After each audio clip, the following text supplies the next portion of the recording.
مولاي صل وسلم دائما أبدا على حبيبك خير الخلق كلهم. بسم اللہ الرحمن الرحیم. معزز ناظرین و حاضرین، السلام علیکم ورحمۃ اللہ وبرکاتہ. دین و دنیا پروگرام کے ساتھ آج پھر آپ کی خدمت میں حاضر ہیں. آپ کے علم میں ہے کہ ہم مختلف موضوعات پر جو معاشرتی بھی ہیں، جن کی معاشرے میں اہمیت و ضرورت سمجھی جاتی ہے، گفتگو کرتے ہیں. ہمارے مہمان حضرات کوشش کرتے ہیں کہ قرآن و سنت کی روشنی سے وہ تمام پہلو اجاگر کریں جن کی آج ضرورت ہے.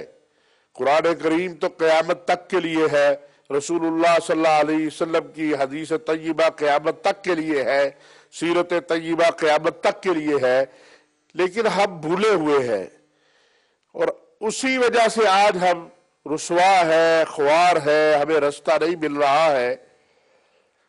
یہ سفر کا مہینہ ہے، محرم کے بعد سفر اسلامی مہینہ ہے. لیکن بڑی عجیب بات یہ ہے کہ ہم جو ایک اللہ پر ایمان رکھتے ہیں، اسی اللہ کو اپنے اچھائی برائی، اپنے اعمال، اپنے افعال کا ذمہ دار سمجھتے ہیں کہ بغیر اس کی طاقت کے، بغیر اس کی قوت کے ہم کچھ نہیں کر سکتے. پھر پتہ نہیں کیوں کبھی ہم مہینوں سے ڈرتے ہیں، کبھی ہم جانوروں سے ڈرتے ہیں، کبھی ہم بلی سے ڈرتے ہیں. یہ کیا ہے؟ یہ کیوں ہے؟ کیا شریعت اسلامیہ میں بھی اس کا کوئی کہیں پر وجود ہے کہ یا صرف ہماری ذہنی اختراع ہے، یا ہمارے ذہن میں کوئی ڈال دیتا ہے اور اسے لے کے ہم آگے چل پڑتے ہیں؟ اور ایک مسلمان جو اللہ وحدہ لا شریک کو مشکل کشا، حاجت روا سمجھتا ہے، وہ پھر اس کے شکار کیوں ہو جاتا ہے؟ تو اس سلسلہ میں ہم نے آج دعوت دی پاکستان کے عالم اسلام کے ممتاز اسلامی اسکالر ہے، ادیب ہے، رائٹر ہے، ماشاءاللہ پاکستان بھر میں لاکھوں لوگ ان سے عقیدت رکھتے ہیں، ادرون بیرون دنیا میں. حضرت مولانا پروفیسر ظفر اللہ شفیق صاحب کو کہ ہم ان سے پوچھیں اور ان سے یہ سوال کریں کہ ایک مسلمان جو ہے وہ جب اللہ پر کامل یقین رکھتا ہے، پھر وہ یہ کبھی کالی بلی سے ڈرتا ہے، کبھی سفر کے مہینے سے ڈرتا ہے، کبھی کسی اور چیز سے ڈرتا ہے، تو یہ کیا ہے؟ مولانا خوش آمدید. مولانا سفر کا مہینہ شروع ہوتا ہے تو بڑی عجیب کیفیت دیکھنے میں آتی ہے، لوگ پریشان ہو جاتے ہیں کہ یہ بڑا سخت مہینہ ہے اور اس میں بڑا، تو اس بارے میں شریعت میں کہیں کوئی چیز ہے؟ شکریہ. بسم اللہ الرحمن الرحیم. اسلام نے ہمیں بنیادی عقیدہ یہ دیا کہ لا الہ الا اللہ، اللہ کے سوا کوئی الہ نہیں، کوئی معبود نہیں، کوئی حاجت روا نہیں، کوئی مشکل کشا نہیں. ہماری سب حاجتیں، ہماری مرادیں پوری کرنے والا، ہماری مشکلات کو آسان کرنے والا صرف ایک اللہ ہے. یہ جو لا الہ کی شمشیر ہے، ان تمام توہمات کو جڑ سے کاٹ دیتی ہے. اور یہ جتنے توہمات یا سفر کے حوالے سے یا دوسری جانوروں کے حوالے سے یہ جو کچھ وہم ہمارے ذہنوں میں پیدا ہوتے ہیں، جو شگون ہم لوگ لیتے ہیں، اس کی بنیادی وجہ یہی ہے کہ ہم لا الہ الا اللہ کے مفہوم کو کما حقہ سمجھتے نہیں ہیں، اس کی وسعت سے، اس کی گہرائی سے آگاہ نہیں ہیں. اچھا، یہ ایک عجیب بات ہے کہ یہ جو نحوست کا ایک تصور ہے، قرآن کا جب ہم مطالعہ کرتے ہیں تو یہ صرف سفر نہیں. آج انبیاء علیہم السلام ہمارے لیے مقدس ہیں، دنیا کے لیے مقدس ہیں، قابل احترام ہیں، لیکن قرآن پاک میں آپ دیکھیے کہ جب وہ انبیاء علیہم السلام مبعوث ہوئے اور انہوں نے دعوت دی تو لوگوں نے دعوت کو قبول کرنے کے بجائے ان کو منحوس کہا. سورہ اعراف میں حضرت موسیٰ علیہ السلام کے بارے میں ہے کہ جب انہوں نے لا الہ الا اللہ کی فرعون کو دعوت دی، انہوں نے قبول نہیں کیا، اور اس کے نتیجے میں اللہ کی طرف سے پکڑ آئی، قحط آئے اور پیداوار میں کمی ہوئی، تو کیا کہا کہ ہم موسیٰ اور ان کے اصحاب کو منحوس قدم سمجھتے ہیں کہ ان کے آنے کی وجہ سے یہ سب کچھ ہوا۔ حضرت موسیٰ علیہ السلام نے کہا کہ نہیں، الا انما طائرہم عند اللہ، یہ جو کچھ تم کر رہے ہو یہ اصل میں نحوست تمہارے اعمال کی ہے۔ یہ ہمارے ہاں حضرت ہے کہ فلاں ہمارے گھر آیا تو اس کی نحوست کی وجہ سے یہ ہو گیا، صبح صبح فلاں کا میں نے چہرہ دیکھ لیا تو اس لیے میرا دن اچھا نہیں گزرا۔ تو یہ شریعت میں کہیں یہ چیزیں کہاں پہ؟ بالکل اس کی کوئی حیثیت نہیں ہے۔ دیکھیے حضور اکرم صلی اللہ علیہ وآلہ وسلم نے جڑ کاٹی ان توہمات کی۔ حضرت عبداللہ ابن مسعود رضی اللہ تعالیٰ عنہ سے روایت ہے، آپ نے سرکار ختمی مرتبت صلی اللہ علیہ وآلہ وسلم نے فرمایا الطیرۃ شرکن، 3 مرتبہ فرمایا کہ یہ جو تم شگون لیتے ہو، بدفعلی لیتے ہو کہ فلاں کی وجہ سے ایسا ہوا، فلاں آدمی کی وجہ سے، فلاں جانور کی وجہ سے، منڈیر پر کوا آ گیا تو یہ ہو گیا، بلی نے راستہ کاٹ دیا تو سفر ختم ہو گیا، وہ کنگھی پہ کنگھی گر گئی تو ایسا ہو گیا، وہ دائیں آنکھ پھڑکی یا بائیں آنکھ پھڑکی، وہ ہاتھ میں کھجلی خارش ہو گئی۔ یہ ایسی حرکتوں کی وجہ سے شگون لینا، بدفعلی لینا، حضور صلی اللہ علیہ وسلم نے فرمایا کہ یہ بدشگونی شرک ہے، بدشگونی شرک ہے، بدشگونی شرک ہے، 3 مرتبہ آپ نے فرمایا۔ اور پھر اس کے بعد حضرت عبداللہ ابن مسعود رضی اللہ عنہ فرماتے ہیں کہ ہر شخص کو کچھ ایسی کیفیتیں پیش آتی ہیں، حالات ہوتے ہیں، معاشرے کے دباؤ ہوتے ہیں، لیکن وَلَكِنَّ اللَّهَ يَذْهَبُهُ بِالتَّوَكُّلِ، ان تمام چیزوں کو اللہ پہ توکل وہ ختم کر دیتا ہے۔ جب انسان کا اللہ پہ بھروسہ ہو کہ سب کچھ کرنے والا اللہ ہے تو پھر کوئی چیز اس کی راہ میں رکاوٹ نہیں بن سکتی۔